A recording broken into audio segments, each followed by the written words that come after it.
আসসালামু আলাইকুম, সবাই কেমন আছেন? আশা করি সবাই ভালো আছেন। তো আমি ফেসবুকে ভিডিও ছাড়ার পর থেকে শুধু শর্ট ভিডিও দিয়ে যাচ্ছি, শুধু রিলস ভিডিও ছাড়ি। তো এরকম বড় ভিডিও ছাড়া হয় না। তো ভাবলাম যে রিল ভিডিও ছাড়তে ছাড়তে তো আপনারা দেখতে দেখতে অবক্ত হয়ে গেছেন, এর জন্য ভাবলাম যে একটা ফুল ভিডিও ছাড়ি, লং ভিডিও। তো আজকে লং ভিডিও বানাবো হচ্ছে গিয়ে সবজি দিয়ে খিচুড়ি রান্না করব। তো আমার ফ্রিজে প্রায় 7-8 রকমের সবজি ছিল। তো ভাবলাম সব কিছু অল্প অল্প দিয়ে একটু সবজি খিচুড়ি রান্না করি। তো আমি সব কিছু আগে ছেলিয়ে নিচ্ছি সুন্দর করে। এখানে আমি নিয়েছি টমেটো, মিষ্টি লাউ, পটল, শসা, আরও ইত্যাদি ইত্যাদি কয়েক রকমের সবজি আছে। তো সব রকমের সবজি আগে আমি ছেলিয়ে নিব। তো সবজি খিচুড়ি কিন্তু অনেকেরই প্রিয়, আমারও এরকম প্রিয়। সবজি খিচুড়ি আমি ঠান্ডা পড়লে আমি সবজি দিয়ে খিচুড়ি রান্না করে খাই। আপনারা কে কে সবজির খিচুড়ি পছন্দ করেন অবশ্যই কমেন্ট করে জানাবেন। আর আমার ভিডিওগুলো আপনাদের কাছে কেমন লাগে সেটাও কমেন্ট করবেন। তো আর একটা কথা না বললেই নয়, আমি এক হাত দিয়ে রান্না করার ভিডিওগুলো আপলোড করাতে অনেকেই অনেক রকমের মন্তব্য করে।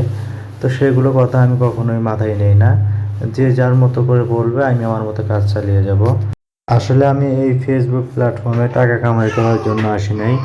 জাস্ট আমার রান্নার ভিডিওগুলো আপনাদের দেখানোর জন্য শুধু ভিডিও আপলোড করি। তো কথা বলতে বলতে আমার সবজি কাটা কমপ্লিট হয়ে গেছে। এখন আমি সবজিগুলো বেসিং থেকে সুন্দর করে ধুয়ে নেব। তো এই পর্যায়ে আমি রাইস কুকারে যেহেতু খিচুড়ি রান্না করব, রাইস কুকারের ভিতরে আমি চাউল দিয়ে দিলাম। এরপর আমি কিছুটা ডাউল দিয়েছি, বুটের ডাউল এবং মসুরের ডাউল। যে কোনো খিচুড়িতেই ডাউল ব্যবহার করি, কারণ ডাউল আমার খিচুড়িতে অনেক পছন্দ। তো এবার আমি জিরা বাটা, রসুন বাটা এবং আদা বাটা দিয়ে দেব। তো এরপর আমি দিয়ে দেব 2টা তেজপাতা এবং কিছু গরম মশলা, এলাচ, দারচিনি।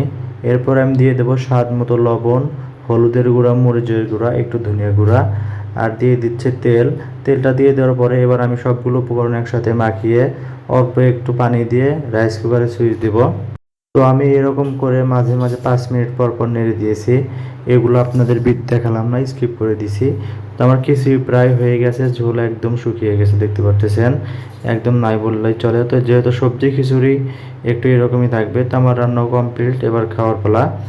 তো আমার ভিডিও যদি আপনাদের কাছে ভালো লাগে অবশ্যই লাইক, কমেন্ট, শেয়ার এবং আমার পেজটা ফলো করে দিবেন। ধন্যবাদ।